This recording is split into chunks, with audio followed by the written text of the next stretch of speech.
For loop එකෙන් වදන්නේ for loop එක තර වගේම තමයි වෙනසක් තියෙන්නේ මෙතන කවුන්ට් එකකින් ගන්න කියන්නේ අපි අතන මයිල් එකේ කන්ඩිෂන් එක බැලුවා වගේ මෙතන කවුන්ට් එකක් බලන්න. ඒක 4 කියලා දාලා අපි මෙමයි ඉන් රේන්ජ් දුන්නොත් එහෙම 1.6යි.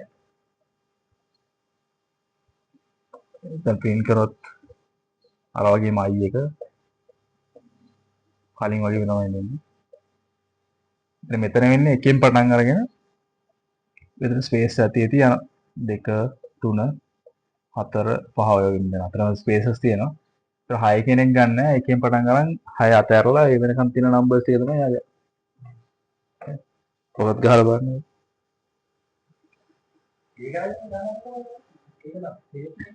ඔයතර අපි දැන් මේකම තව පොඩ්ඩක් මේ වගේ කරද හැකි අපි හිතමු නෑ. අපිට මෙහෙම එකින් එක ඉන්ක්‍රිමන්ට් කරන්න ඕනේ නැහැ. අපිට ඕනේ ඉන්ක්‍රිමන්ට් කරන එක වෙනස් කරන්න ඕන නම් දැන් මෙතන අපි කිව්ව අපිට ඕනේ එකේ නම් 10ට තියෙන අර කලින් වගේම ඔඩ් නම්බර්ස් ටික ගන්න ඕන නම් මෙතන අපි එන්ඩින් පොයින්ට් එක 10 දීලා මෙතන ස්ටෙප් එක දෙනවා දෙකයි කියන්නේ. මෙතන එන්ඩින් මේ තියෙන ස්ටාර්ට් එකයි ඊට පස්සේ එන්ඩ් එකයි මෙතන තියෙන ස්ටෙප් එක කියන්නේ ඉන්ක්‍රිමන්ට් වෙන්නේ කීයකින්ද කියලා. මෙතන මෙහෙම දුන්නොත් එහෙම අදින 1යි 3යි ඊට පස්සේ 5 7 9 මොන ඉතින් ඔඩ් නම්බර්ස් ගන්නත් පුළුවන් ඕකේ. නැතර එක එක ඉන්ක්‍රිමන්ට් කරලා ඕන්න පස්සේ අර මේකින් ගන්නත් පුළුවන්. කියන්නේ බෙදලා බලලා බෙදෙන්නේ නැත්නම් ගන්නත්